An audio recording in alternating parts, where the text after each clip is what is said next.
We embark now on a fascinating unit. The story of Demeter and her daughter Persephone is probably well known to you from early retellings of Greek mythology, things you may have read as children.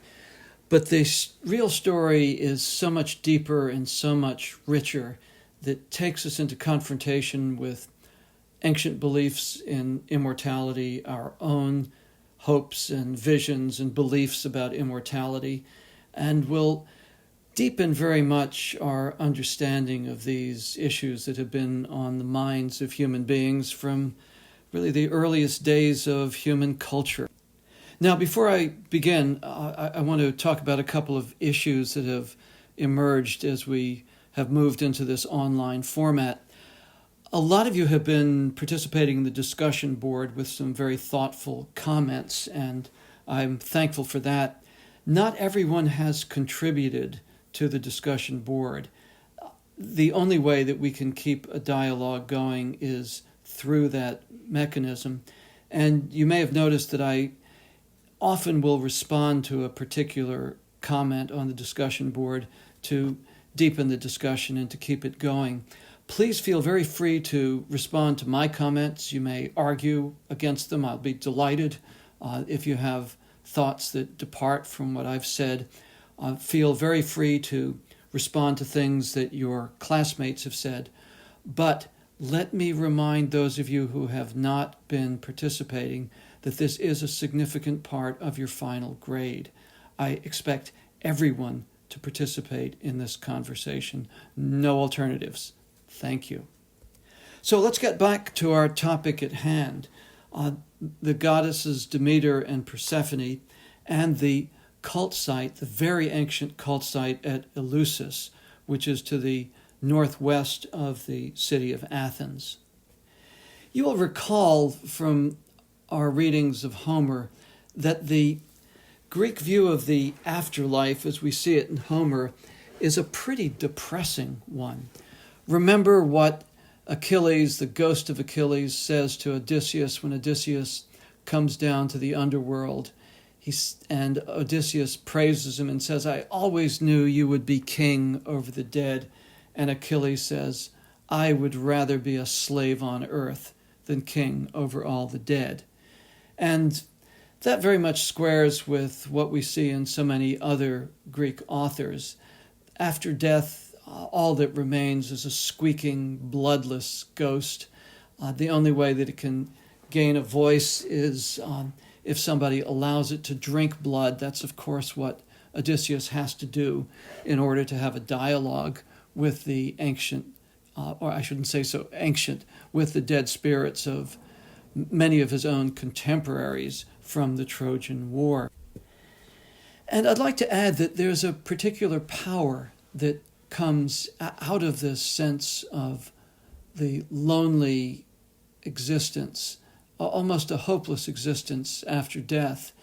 It forces upon the ancient Greeks a reckoning with what we can do as human beings in this very frightening world in which the gods are all too human in their weaknesses, in their jealousy, in their touchiness, in their playing with favorites, in their very constricted view of justice.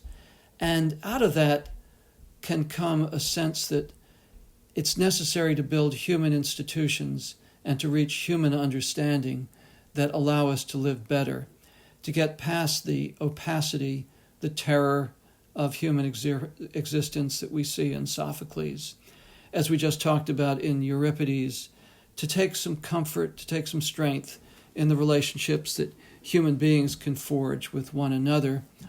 And perhaps most glowingly and optimistically, that sense of progress that we saw in Aeschylus's Oresteia, where human institutions, like the Areopagus court, set up for all time, as Athena says, will allow human beings to settle things that even the gods could not.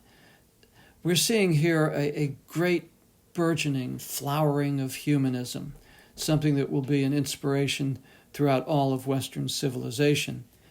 Now, with the story of Demeter and Persephone and Eleusis, we're going to see another strand in the Greek view of the world. Here we do see the yearning for immortality worked into a religious cult that was of vast importance in the ancient world.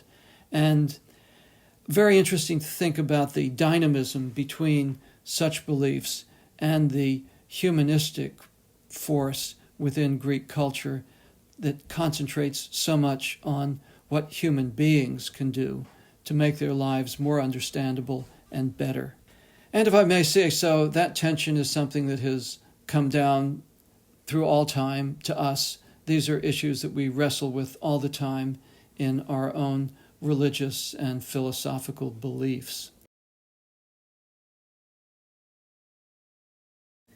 Here we have a rather magnificent relief sculpture found at Eleusis, the cult site that I was just speaking of the mysteries of Demeter and Persephone. And here you'll see immediately that Persephone is not some little baby that is snatched away by Hades in the myth. Persephone is indeed snatched away, but here we see her being revered as a very mature goddess, powerful goddess all on her own. The boy in the middle is Triptolemus, whom Demeter encounters in her wanderings, and Triptolemus will have the special function as a hero of spreading the knowledge of agriculture throughout the Greek world.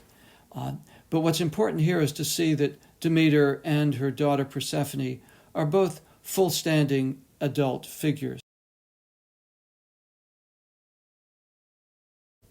Now, before I get to the mysteries at Eleusis, I do want to point your attention to the Homeric hymn to Demeter, which is in your Morford and Lenardin textbook in its entirety.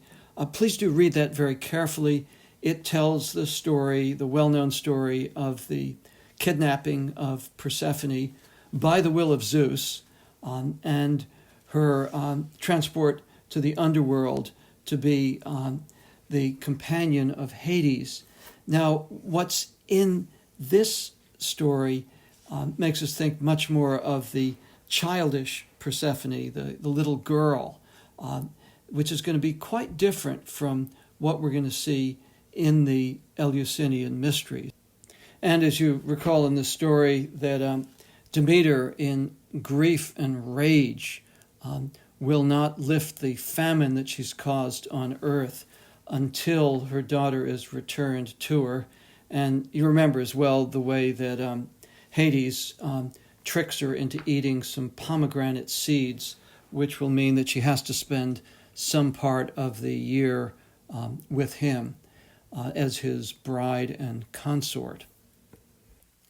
And in the Homeric hymn to Demeter, which by the way is quite ancient, early 6th century BCE, one of those really wonderful artifacts from the early years of the extant Greek literature that we have. And in that story, we hear of how Demeter, in her grief, disguised as an old woman, wanders to Eleusis, and there she is hospitably treated, and then she reveals herself in Epiphany and ordains that the people of Eleusis should build a temple there, and that she will teach them her rites. And that, of course, is the foundational myth for the mysteries of Eleusis. These were beloved in the ancient world. Sophocles wrote, "Thrice blessed are those mortals who have seen these rites and thus enter into Hades.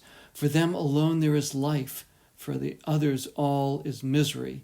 In other words, those becoming one of those squeaking little ghosts that we meet in Homer. But the initiate into Eleusis has hope of something much better. And Pindar, poet of the 5th century BCE, "Blessed is he who has seen this and thus goes beneath the earth. He knows the end of life. He knows the beginning given by Zeus."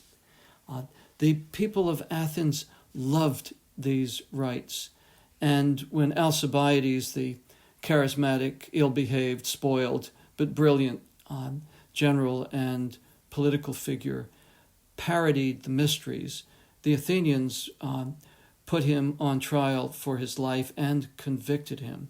There was a death sentence against him. That, and of course, knocking off the phalluses from the Herm statues around the city.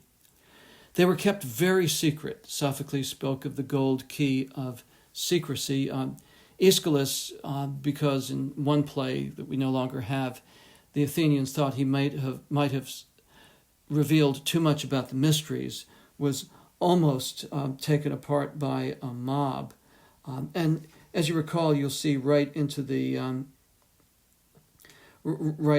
towards the end of the Homeric hymn to Demeter, they are holy mysteries that one may not by any means violate or question or express, for the great reverence due to the gods restrains one voice. And then, of course, the hymn continues, happy is the one of mortals on earth who has seen these things, but those who are uninitiated into the holy rites and have no part never are destined to a similar joy when they are dead in the gloomy realm beneath. The vow of secrecy has made it somewhat difficult for us to understand exactly what went on in the mysteries, even when the ancient world was significantly Christianized. The initiates did not want to break that vow of secrecy, so deeply did they hold it in their hearts.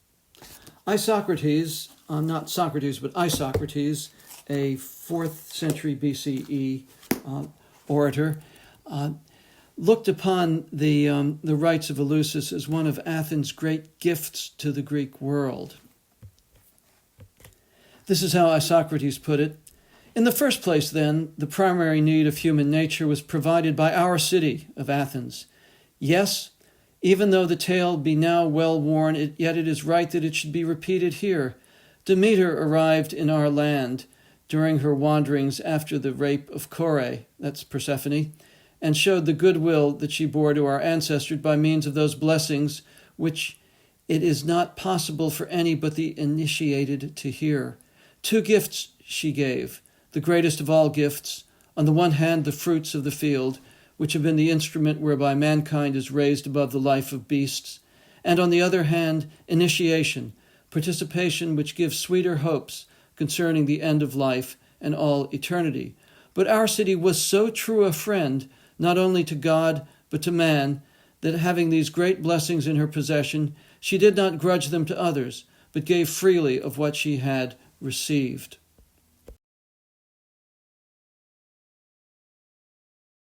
And I provided you with a brief outline of what's in the Homeric hymn.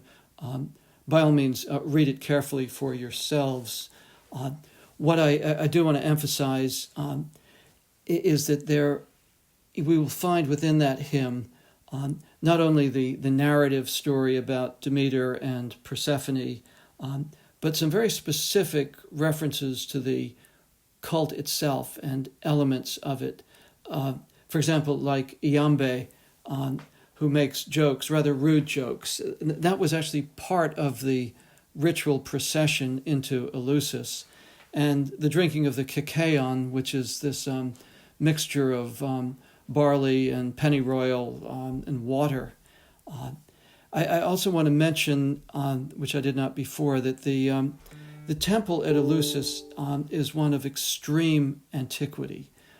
There are archaeological remains that go all the way back to the Mycenaean age, that's to say the era of the Trojan War, 12th century BCE. And let's pause a little bit to look at the name of Demeter. There is a Greek verb, damatrizein, which is to harvest, which kind of suggests some relationship to the stem of that name. The term Demetrioi is used to refer to the dead. And that begins to introduce us to something very important, that the earth has a twofold purpose. one to take up the bodies of the dead, and the other the place that will restore seeds to life, that is the place of fertility. Not surprisingly, that one of the alternate names of Hades is Pluton, which is also the word for wealth.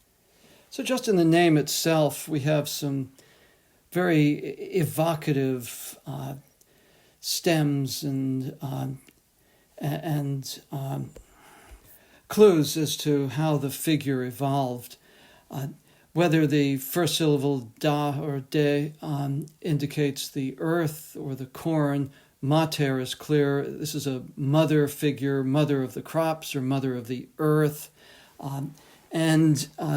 Clearly the cult antedated the arrival of the Greeks in the Greek peninsula.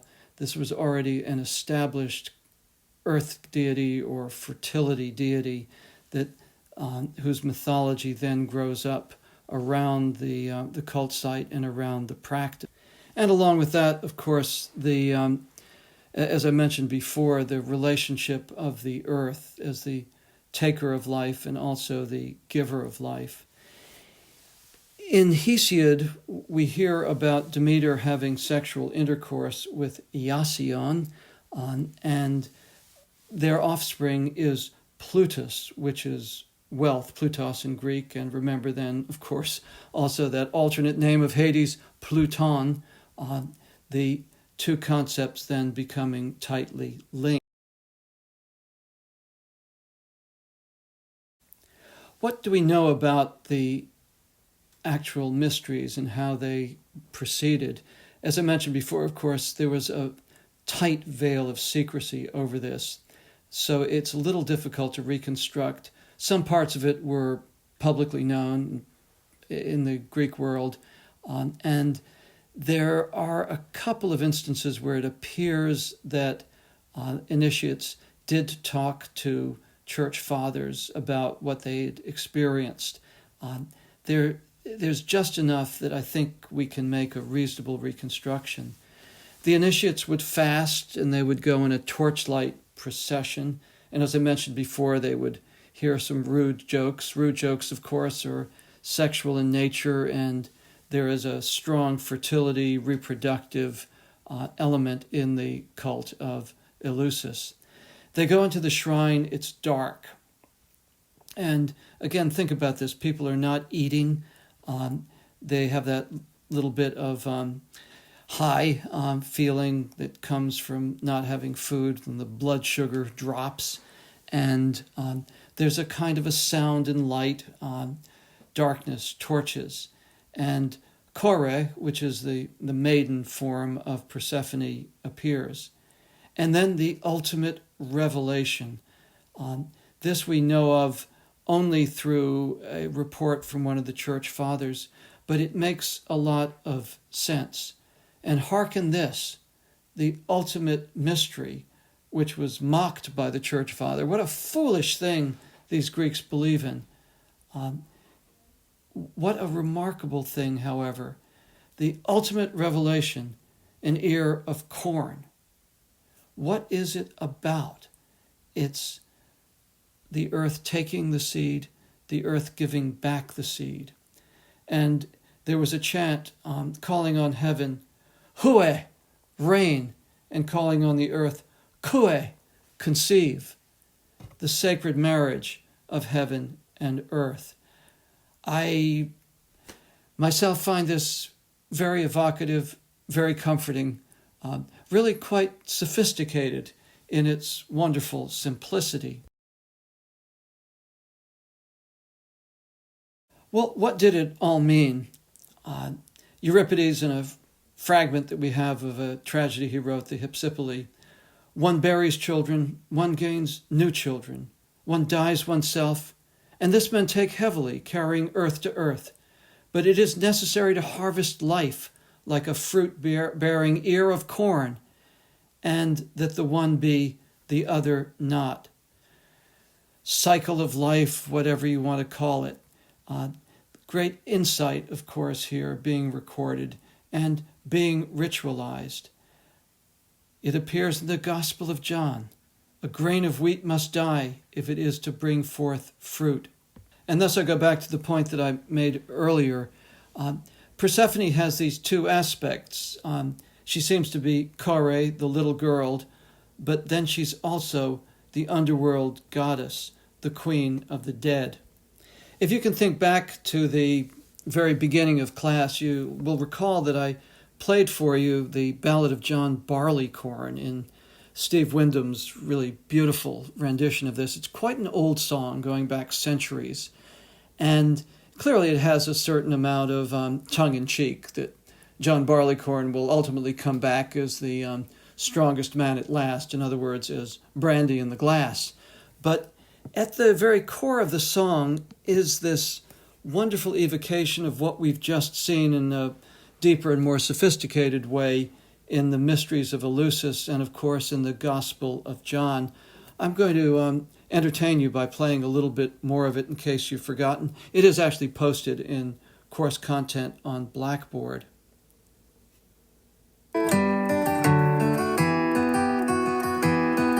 There were three men came out of the west. Their fortunes for to try. And these three men made a solemn oath. John Barleycorn must die. They plowed, they've sown, they've harrowed him in, threw clods upon his head.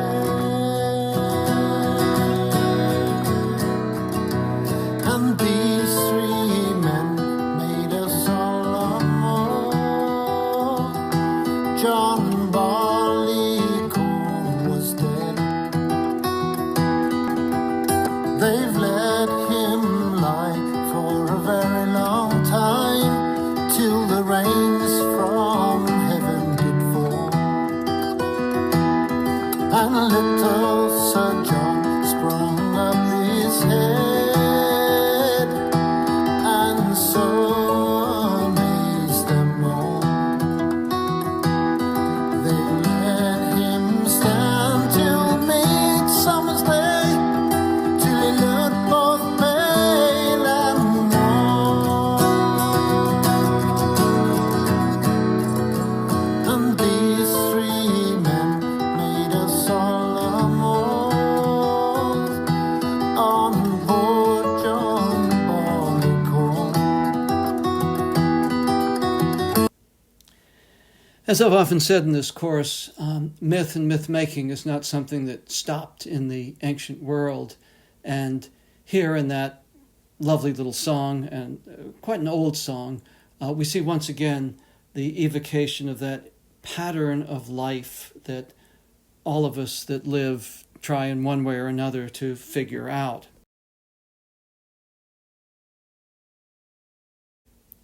Notice here in this ancient art from Reggio Calabria in southern Italy, which was, of course, colonized by the Greeks.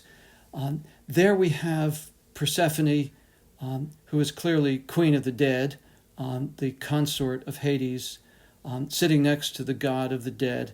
And what are they both carrying? They're carrying crops, wheat and produce, as we've already seen before. Hence the idea that Hades takes the dead, and Plutos, wealth, comes forth from Pluton, the god. Persephone here, not so much Kore, the maiden, but the full-fledged queen of the dead. In Algernon Charles Swinburne's poem, Garden of Proserpine, Proserpina being, of course, the Latin name for Persephone, 1866, I believe, Persephone appears as the full-fledged queen of the dead, the queen of hell, one might even say. Pale beyond porch and portal, crowned with calm leaves she stands, who gathers all things mortal with cold, immortal hands. Her languid lips are sweeter than love's, who fears to greet her, to men that mix and meet her from many times and lands. She waits for each and other, she waits for all men born, forgets the earth her mother, the life of fruits and corn, and spring and seed and swallow take wing from her for her and follow, where summer's song rings hollow, and flowers are put to scorn. From too much love of living, from hope and fear set free, we thank with brief thanksgiving whatever gods may be, that no life lives forever, that dead men rise up never, that even the weariest river winds somewhere safe to sea. Well, there, of course, Swinburne is evoking more of a Homeric view of the underworld, but I share those lines with you. I posted them on Blackboard as well, to give a sense of that figure that goes through not just ancient mythology, but on into later mythology, namely here in the 19th century Victorian poetry, of the Queen of the Dead, Queen of Hell, and the evocative figure of this strong queen. Remember, too, that we actually see her in the Odyssey, Book 11, when Odysseus is afraid that Persephone might send some terrible spirit after him, and he's eager to get out of the underworld. This is a very mature, somewhat frightening figure. And here we have another bas-relief, this one from Eleusis, and we find, again, Demeter and Persephone, both of them with the implements of agriculture, and again, fully mature figures, not so much viewing a mother and her little girl, but two goddesses who have within their hands the instruments for agriculture, the instruments for the fertility of the earth which sustains. So to summarize, so much that we see in these evocative stories, Demeter being a goddess of fertility, goddess of earth, and Persephone, her daughter, both a goddess of fertility and corn, but also the queen of the dead, and the recognition among the ancient Greeks that things go into the earth and wealth and food comes forth from the earth.